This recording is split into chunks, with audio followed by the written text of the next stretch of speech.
Hi friends, நம்ம சீரீஸோட 13th பார்ட்ல என்ன ஆக போகுது அப்படின்னு தான் இன்னைக்கு இந்த வீடியோல பார்க்க போறோம். லாஸ்ட் எபிசோட்ல ஹுவாஷி கிட்ட அவனோட வாழ்க்கை கதையை ஹுவாரங் சொல்லிட்டு இருந்தான். அதோட தான் முடிஞ்சுது. இந்த எபிசோட்ல ஒரு பெரிய பணக்கார வீட்ல ஹுவாரங்க வித்துடுறாங்க. அந்த பெரிய பணக்கார கிழவன் நிறைய சின்ன பசங்களை மாசத்துக்கு ஒரு தடவை நிறைய பசங்களை வாங்கி அந்த பசங்களுக்குலாம் அழகா மேக்கப் எல்லாம் பண்ணிவிட்டு அவங்கள செக்ஷுவலா டார்ச்சர் பண்றதையே ஒரு வழக்கமா வச்சிருந்திருக்கான். அதுக்கு நோ சொல்ற பசங்களை அடிச்சு கொடுமைப்படுத்தி அவங்கள கொன்னுடுவானா, மறுபடியும் அடுத்த பசங்களை வாங்குவானா. இந்த மாதிரிதான் நம்ம ஹுவாரங்க கிட்டே அவன் டார்ச்சர் பண்ண ஆரம்பிக்க ஹுவாரங்க அடி வாங்கி உடம்பு முழுக்க அவனுக்கு காயம் வந்திருக்கு. ஹுவாஷி கூட அவன் பாடி ஒரு தடவை பார்த்தால, உனக்கு அதனாலதான் அவ்வளவு காயம் வந்துச்சா அப்படின்னு கேக்குறா. ஆமா அப்படின்னு ஹுவாரங் சொல்றான். எப்படியாவது அங்க தப்பிச்சு போயிடணும் அப்படின்னு நினைச்சேன், அதே மாதிரி தப்பிச்சுட்டேன். ஆனா என் கூட இருந்த நிறைய பசங்க மாட்டிக்கிட்டாங்க, எனக்கு வேற என்ன பண்றதுன்னு தெரியல. அதனால அந்த கிழவன் எங்க இருப்பானோ அந்த இடத்துல நெருப்பை பத்த வச்சுட்டோம். நாங்க மத்த பசங்க எல்லாம் அங்க இருந்து ஓடி போயிட்டோம் அப்படின்னு அந்த கதையை ஹுவாரங் சொல்ல ஆரம்பிக்கிறான். அப்புறமா இந்த ஊருக்கு வந்து ஹுவாரங் ஒரு பிச்சைக்காரனாவே மாறி இருக்கான். சாப்பாட்டுக்கு கூட வழி இல்லாம சின்ன வயசுல இருந்தே அலைஞ்சிருக்கான். அப்பதான் அந்த பக்கமா வெப்பன் செய்யற ஒரு லேடி ஒருத்தி ஹுவாரங்க பாத்திருக்கா. நல்ல உடம்பு இரும்பு மாதிரி இருக்கு. பிச்சைக்காரனா இருக்கும் போதே இன்னும் கொஞ்சம் ட்ரைனிங் கொடுத்தா நல்லா வேலை வாங்கலாம் போலயே அப்படின்னு கூட்டு போயிருக்கா. ஹுவாரங்குக்கு அங்க இருக்க இன்னும் நிறைய பேர் இருக்காங்க அடிமைங்களா.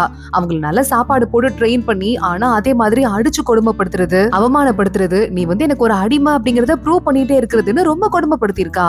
ஹுவாரங்க அடி வாங்கினாலும் பரவாயில்ல அப்படின்னு அமைதியா வேலையை செஞ்சிருக்கான். ஒரு தடவை இரும்பு உருக்கும் போது அதோடு கையில பொடி அப்படின்னு கொதிக்கிற எறும்பு பிடிக்க சொல்லி கொடுமைலாம் படுத்திருக்கா. அதை பார்த்துட்டு ஹுவாரங் கோவப்படுறத பார்த்துட்டு என்ன பார்த்தே முறைக்கிறியா அப்படின்னு அவனை சங்கிலியில கட்டி வச்சிருக்கா. இந்தா நாயே, சாப்பாடு போடுறேன், சீக்கிரமா நீ நாய்ங்கிறது எப்ப நீ ஃபுல்லா ரியலைஸ் பண்றியோ அப்ப உன்னை உயிரோட விடுவேன், இல்லனா அதுவரையே கழுத்துல சங்கிலியோடயே தெரியும் அப்படின்னு சொல்லியிருக்கா. ரொம்ப நாள் ஆகுது. ஹுவாரங் கொஞ்சம் கொஞ்சமா பொறுத்து பார்த்து ஒரு நாள் அங்க இருந்து தப்பிச்சு போயிருக்கான். அப்புறம் மறுபடியும் அவன் பிச்சைக்காரன் ஆயிருக்கான். அப்புறம் ஹுவாஷியை பார்த்திருக்கான். அதுக்கப்புறம் நடந்த கதையெல்லாம் நமக்கு தெரியும். ஆனாலும் ஹுவாஷி உயிருக்கு ஆபத்து இருக்கு, அவளுக்கு ஏதாவது ஒரு வெப்பன் கொடுக்கணும், ஆனா அது சீக்கிரட்டாவ வச்சுக்கணும் அப்படின்னு சொல்லிட்டு மறுபடியும் இந்த லேடிய பாக்குறதுக்கு போயிருக்கான். இதுக்கு மேலேயாவது மரியாதையா இருந்தா பரவாயில்லன்னு அந்த பேங்க்ல வாங்கிட்டு அங்கிருந்து வரும்போது அந்த லேடி ஒரு வெப்பனை யூஸ் பண்ணி அந்த இடத்தையே அடைச்சு வச்சுடுறா. என்ன வெளியே விடுங்க அப்படின்னு இவன் சொல்றத காதலையே வாங்கிக்கல. என்னோட நாய்டா நீனு, புதுசா உனக்கு வேலைக்கு ஒரு மாஸ்டர் கிடைச்சிட்டாங்கன்னா என்னோட நாய் இல்லன்னு ஆயிருவியா, உன்னை நான் என்ன பண்ண போறேன் பாரு, என் காலில் வந்து விழு அப்படி இப்படின்னு டார்ச்சர் எல்லாம் பண்ணிருக்கா. கழுத்துல கத்தி வச்சு இப்போ ஓபன் பண்ண போறியா இல்லையா, இங்க எது நான் வெளியே போகணும் அப்படின்னு ஹுவாரங் சொல்லிடுறான். பயந்துட்டு அவ்வளவு ஓபன் பண்ணிட்டு ஹுவாரங் அங்க இருந்து போகும்போது கையில ஏதோ ஒரு வெப்பன் அவ விடுறா. ஆனா அதுல ஒரு வெப்பன் டக்குன்னு அவ கழுத்தையே தாக்கிருது. ஹுவாரங் ஒண்ணுமே சாகாம அவன் ஜஸ்ட் தப்பிக்க தான் பாத்திருக்கான், ஆனா அவ இறந்து போயிருக்கா. அப்புறம் அங்க இருந்து ஹுவாரங் கிளம்பி மறுபடியும் ஹுவாஷி கிட்ட வந்திருக்கான். ஹுவாஷி இதெல்லாம் கேட்டுட்டு, அது மட்டும் இல்லாம நான் உன்னை ஒரு ஊருக்கு அனுப்புனேன்ல, அந்த ஊர் தான் உன் சொந்த ஊராமே, நீ அந்த ஊருக்கு போகவே மாட்டேன்னு உங்க அம்மா மேல சத்தியம் பண்ணியிருக்க, ஆனா நான் சொன்னேன்னு போயிருக்க, எல்லாமே என் தப்புதான் அப்படின்னு ஹுவாஷியா அழ ஆரம்பிச்சிடுறா.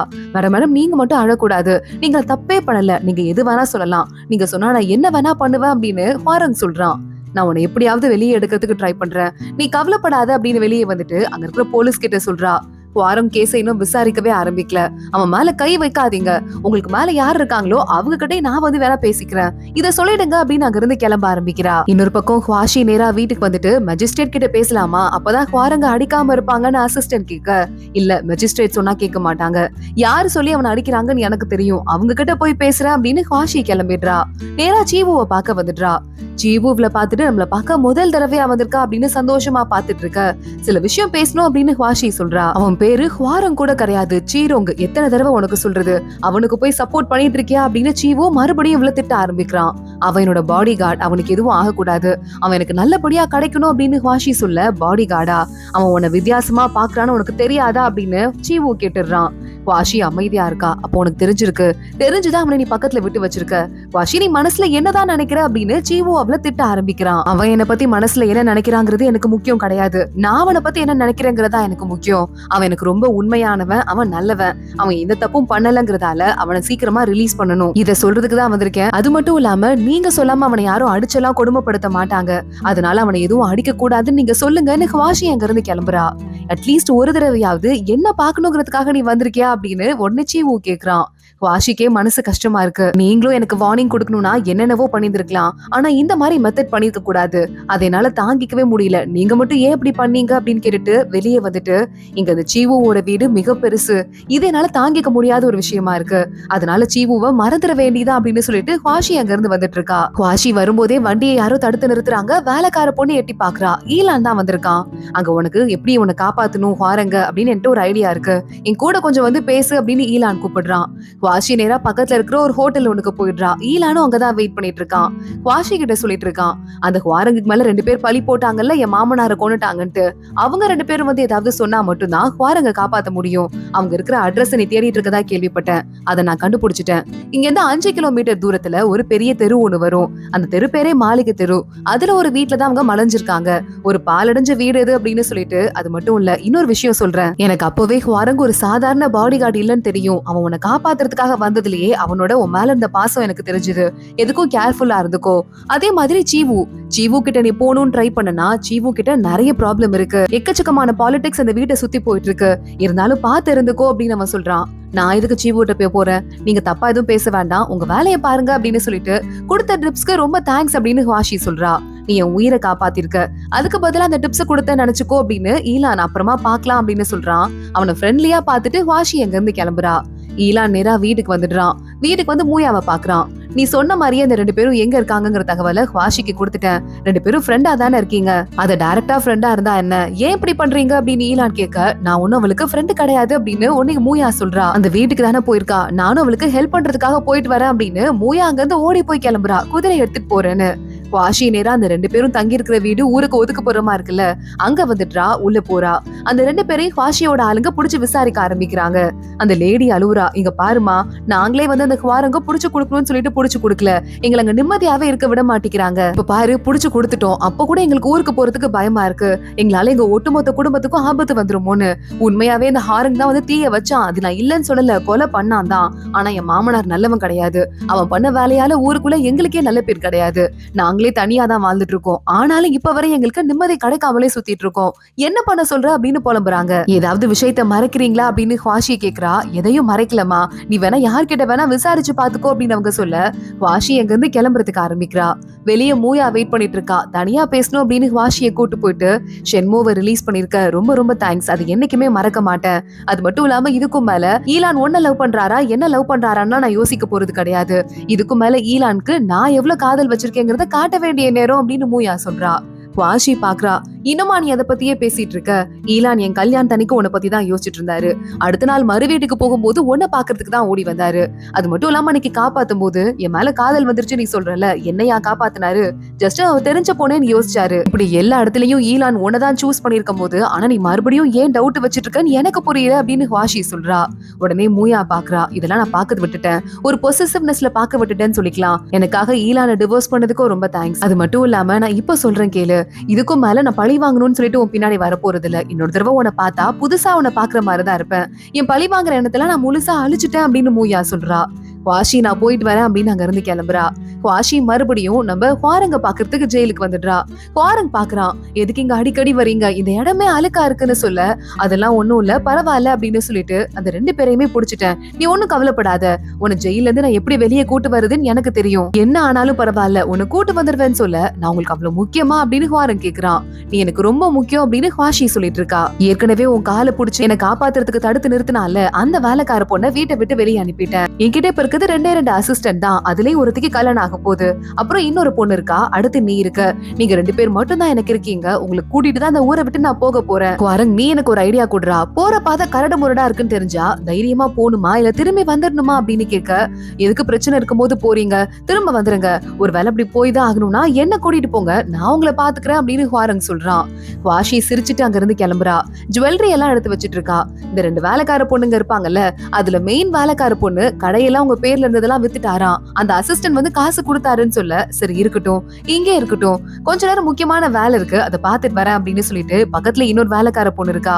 நான் சொல்லிருக்கேன்ல ஒரு சில வேலை, அந்த ஜுவல்லரி எல்லாம் எடுத்து வை, அதை நம்ம சீக்கிரமா வித்துட்டு அதையும் காசா மாத்தலாம் அப்படின்னு சொல்ல, அந்த பொண்ணு ஓகேன்னு சொல்லிட்டு ஜுவல்லரி எல்லாம் எடுக்க ஆரம்பிக்கிறா. ஒரு மாதிரி திரு திருன்னு முழிச்சிட்டு இருக்கா. குவாஷி நேரா அவங்க அப்பா கிட்ட போறா. அப்பா, நம்ம ஒரு ட்ரிப் மாதிரி எங்கேயாவது போயிட்டு வரலாமா? அது மட்டும் இல்லாம எனக்கு ஒரு இன்வெஸ்டிகேஷன் வேலை வேற பாக்கி இருக்கு, அதையும் நான் பண்ணுப்பா அப்படின்னு சொல்ல, என்ன வேணா பண்ணுமா அப்படின்னு அவங்க அப்பா சொல்லிடுறாரு. குவாஷி நேரா கிளம்பி போறா. இப்போ இவங்க அப்பாக்கும் குவாஷியோட அப்பாக்கும் அந்த கெட்டவங்க கூட ஒரு கூட்டணி போட்டிருந்தாருல, மூயாவோட அப்பாவை கவுக்கிறதுக்காக ஒரு ட்ரிப் போட்டிருந்தாருல, அதுக்கான ஆதாரம் ஒன்னே ஒண்ணுதான் குவாஷியோட கையில இருக்கு. அது சீக்ரெட் கம்பார்ட்மெண்ட்டை ஒளிச்சு வச்சிருந்தால, அதை குவாஷி எடுக்கிறா. இதுக்கும் மேல வச்சிருக்கிறது லாபம் கிடையாது, அப்பாக்கே ஆபத்தாயிடலாம், அதை எரிச்சிடலாம் அப்படின்னு சொல்லிட்டு அந்த கடைசி ஆதாரத்தை அவ எரிச்சிடுறா.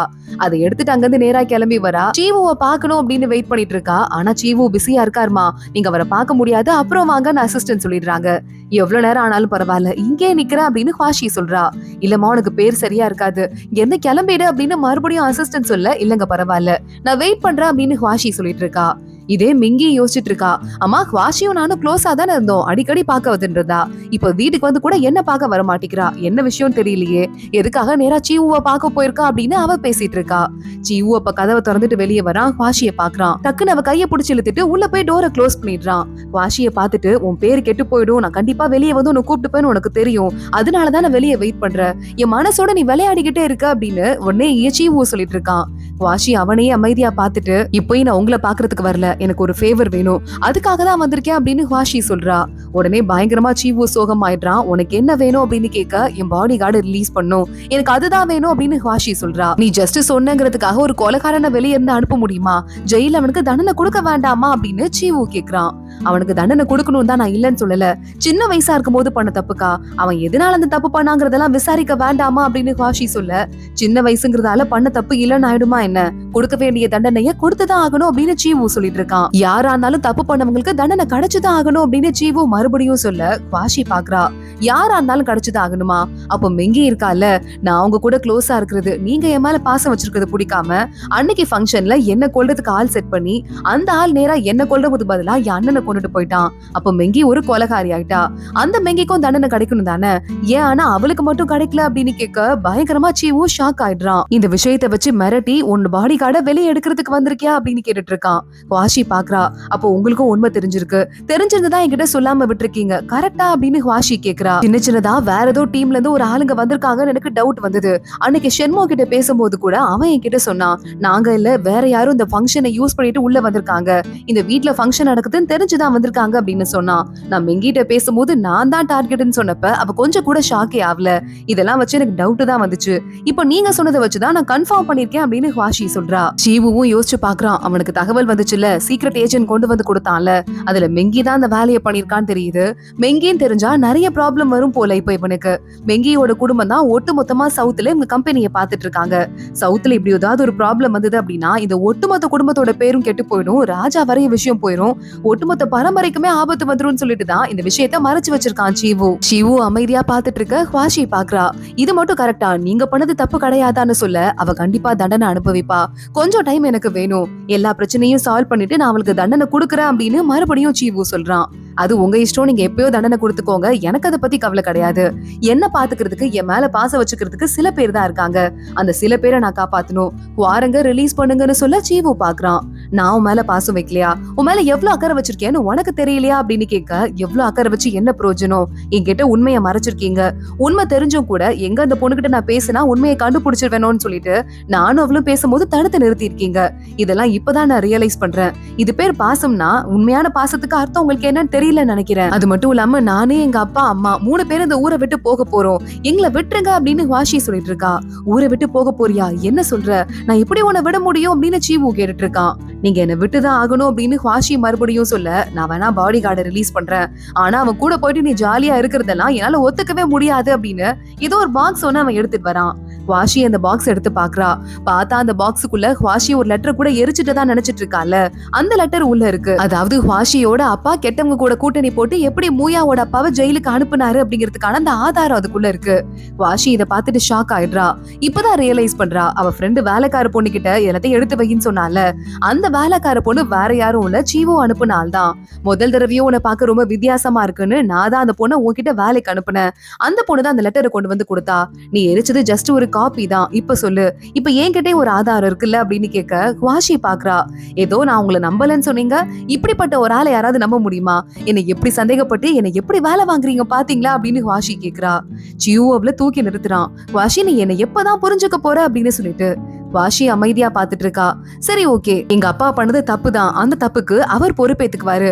ஆனா அதுக்கு முன்னாடி எப்படியாவது அங்க ஹாரங்கு ஜெயில இருந்து வெளியே வந்தே ஆகணும். இது ஒரு கேம் மாதிரி நீங்க பாத்துட்டு இருக்கீங்கல்ல, நானும் கேம் மாதிரியே பாக்குறேன் அப்படின்னு சொல்லிட்டு வாஷி அங்க இருந்து வெளியே போறா. இல்ல நான் அப்படி பண்ணல, அதுக்காக பண்ணல அப்படின்னு சீவு சொல்லிட்டே இருக்கான். அத அவ காதுலே வாங்கிக்கல. வாஷி நேரா வந்து உட்கார்றா. நேரா ஜெயிலுக்கு வண்டியை விடுங்க அப்படின்னு சொல்லிக்கிட்டு இருக்கா. கையில ஒரு பாட்டில் மாதிரி எப்பவுமே பக்கத்துலயே வச்சிருந்திருக்கா. அதை தூக்கி கீழே எறியறா. பார்த்தா அது டெய்லி பவுச்ச பக்கத்துலயே வச்சிருந்தது. நம்ம சீவு கொடுத்த முதல்ல ஒரு மருந்து கொடுத்தான்ல, அந்த மருந்து தான். சீவுக்கு உடம்பு முடியாம இருந்தப்ப கூட போட்டிருந்தால, அந்த மருந்த சீவு மேல அப்போல இருந்தே இவளுக்கு பாசம் வந்திருக்கும் போல பத்திரமா வச்சிருக்கா. ஆனா இன்னைக்கு அவன் பண்ண வேலை தாங்க முடியாம வாஷி எதை தூக்கி எறிஞ்சிட்டு கிளம்பியிருக்கா. இங்க வாரங்க ஜெயில இருந்து வெளியே கூப்பிடுறாங்க. வெளியே வந்து பார்த்தா வாஷி நின்னுட்டு இருக்கா. வா நம்ம போலாம், நம்ம வீட்டுக்கு போக வேண்டிய நேரம் வந்துருச்சு அப்படின்னு சொல்றான். உடனே வாரங் பயங்கரமா ஹாப்பி ஆயிடுறான். அவளை பார்த்து சிரிச்சுட்டு வாங்க போலாம் அப்படின்னு கூப்பிட்டு இருக்கான். உங்களுக்கு என்னவோ ஆச்சு, உங்க மூஞ்சே சரியில்லை அப்படின்னு வாரம் கேட்டுட்டே வந்துட்டு இருக்கான். வாஷி பாக்குறா. நீதான் அது வித்தியாசமா இருக்க. எப்படி சொல்றது, என்ன வித்தியாசமா இருக்க, ஏதோ ஒண்ணு டிஃபரெண்டா தெரியுதே அப்படின்னு யோசிச்சுட்டு இருக்கா. போய் குளிச்சுட்டு வா அப்படின்னு வாஷி சொல்றா. வாரம் நேரா வீட்டுக்கு போறான். குளிக்கிறான். அவன் வெப்பன்ஸ் எல்லாம் கையில எடுத்துக்கிறான். வாஷியை பாக்கிறதுக்கு வரான். என்ன பண்ணுன்னு சொல்லுங்க அப்படின்னு ஆர்டர் போடுங்கன்னு வெயிட் பண்ணிட்டு இருக்கான். வாஷி அதுக்கு முன்னாடி பேக் எல்லாம் பண்ணி வச்சுட்டு, இதுக்கு மேல இந்த ஊர்ல நீ இருக்க கூடாது, நீங்க எந்த வெளியே போகணும், கொஞ்ச நாள் போயிட்டு ரெஸ்ட் எடுத்துட்டு அப்புறம் திரும்பி வா, கொஞ்சம் வருஷம் ரெஸ்ட் எடுத்துக்கோ அப்படின்னு சொல்ல வாரங் பாக்குறான். என்ன கழட்டி விடுறதுக்கு பாக்குறீங்க? ஏன் மேடம், எப்போ என்ன கூட்டு போவேன்னு சொன்னீங்கல்ல, நாங்க மட்டும் தான் உங்களுக்கு இருக்கோம்னு சொன்னீங்கல்ல, அப்புறம் என்னாச்சு, எதுக்கு என்ன கழட்டி விடுறதுக்கு ட்ரை பண்றீங்க அப்படின்னு கேட்டுக்கிட்டு இருக்கான். இங்க பாரு, நீ போய் தான் ஆகணும், நான் சொல்றது கேளுன்னு சொல்ல போக மாட்டேன், நான் உங்களை விட்டு எங்கேயுமே போக மாட்டேன் அப்படின்னு வாரங் சொல்லிடுறான். வாஷி சரி எங்கேயும் போக வேண்டாம், வெளியே போய் உன் வேலையை பாரு அப்படின்னு சொல்லிடுறா. நான் போன ஜென்மத்துல எவ்வளவு அடம் பிடிச்சிட்டு இருந்தனோ அதே மாதிரியே இவன் இப்படி இருக்கான், என்ன பண்றதுன்னு தெரியலையேன்னு வாஷி யோசிக்கிறா. இப்ப அவளுக்கு மிச்சம் ஒரே ஒரு வேலைக்கார பொண்ணு தான் இருக்கா. அவ பக்கத்துல வந்து நிக்கிறா. 2 பொண்ணுங்களையும் நம்ம வீட்டுல இருந்து அமிச்சிட்டோம் மேடம், நீங்க ஒண்ணும் கவலைப்படாதீங்க, நான் உங்களுக்கு எந்த துரோகமும் பண்ண மாட்டேன்னு சொல்ல, நீ துரோகம் எல்லாம் ஒண்ணும் பண்ண வேண்டாம், நீ சீக்கிரமா அவனை கல்யாணம் பண்ணிட்டு செட்டில் ஆகுற வழியை பாரு, நான் என் வாழ்க்கையை நான் பாத்துக்கிறேன் அப்படின்னு சொல்லிட்டு ஒரு லெட்டர் ஒண்ணு எழுதுறா. நேரா வெளியே போயிட்டு இருக்கா. வாரங் நின்னு வாஷியவே பாத்துட்டு இருக்கான். ஒரு வைன் பாட்டில் எடுத்துட்டு என்னோட ரூம்க்கு வா அப்படின்னு அவ சொல்லிடுறா. உடனே அவனும் கிளம்பி போறான். வாஷி வாரங்க கூட்டிட்டு அவங்க அண்ணனோட சமாதிக்கு போயிடுறா. அண்ணா, எனக்கு வேற வழி தெரியலண்ணா, உன் சாவுக்கு நான் எப்படியாவது வந்துட்டு பழி வாங்கணும்னு நினைச்சேன், யார் அந்த கொலைகாரங்கன்னு கண்டுபிடிக்கணும்னு நினைச்சேன், அந்த கொலைகாரங்களையும் கண்டுபிடிச்சிட்டேன். ஆனா இப்போ அவங்களை காப்பாத்துனா மட்டும்தான் இந்த வாரங்க இருக்கால நல்ல பையன், என்ன பத்திரமா பாத்துக்கிறான், அவனை ரிலீஸ் பண்ண முடியும் அப்படின்னு ஆயிடுச்சு. வேற வழியே இல்லாம நான் அவனை ரிலீஸ் பண்றதுக்காக பழி வாங்காம விட்டுட்டேன்னா அப்படின்னு சொல்ல வாரங்க இதை காதுல வாங்கிடுறான். ஷாக் ஆயிட்டு பாத்துட்டு இருக்கான். வாஷி அழுதுட்டு இருக்கா. எவ்வளவு கேவலமானவங்க பாருங்களேன்னா, ஒரு எருமை நசுக்கிற மாதிரி ஒரு மனுஷனை நசுக்கிட்டு எந்த கவலையும் இல்லாம உட்காந்துட்டு இருக்காங்க. இவங்கள மாதிரி ஆளுங்களுக்கு எல்லாம் கண்டிப்பா நான் பண்றேனோ இல்லையோ ரிவெஞ்ச் கண்டிப்பா நடக்கும். ஆனா என்னால முடிஞ்ச வரைய பழி வாங்காம நான் விட மாட்டேன், நீ கவலைப்படாம ரெஸ்ட் எடு, புரியுதா? நான் உனக்காக பழி வாங்குவேனா, நம்ம குடும்பத்தையும் நான் பாத்துக்கிறேன், ஒரு முடிவோட தான் இங்க இருந்து கிளம்ப போறேன் அப்படின்னு வாஷி அங்கேயே அழுதுட்டு இருக்கா. குடிச்சிட்டு அழுதுட்டு அப்படியே அவங்க அண்ணன் சமாதியிலேயே சாஞ்சு தூங்கிடுறா. பக்கத்துல வந்துட்டு இருக்கான். மேடம் எந்திரிங்க எந்திரிங்கன்னு வாரங் கூப்பிட்டு இருக்கான். ஆனா அசையாம இருக்கிறத பாத்துட்டு அப்படியே வாஷியை தூக்கிட்டு அவளை பத்திரமா அங்க இருந்து கூட்டிட்டு கிளம்பிட்டு இருக்கான். அதோடதான் இன்னைக்கு எபிசோட் முடியுது. அடுத்தடுத்து என்ன ஆக போகுது தொடர்ந்து பார்க்கலாம். இந்த வீடியோவை லைக் பண்ணிக்கோங்க, மறக்காம நம்ம சேனலுக்கு சப்ஸ்கிரைப் பண்ணிட்டு பெல் ஐக்கனையும் கிளிக் பண்ணிக்கோங்க. அடுத்த வீடியோல பார்க்கலாம். அது வரைய பாய்.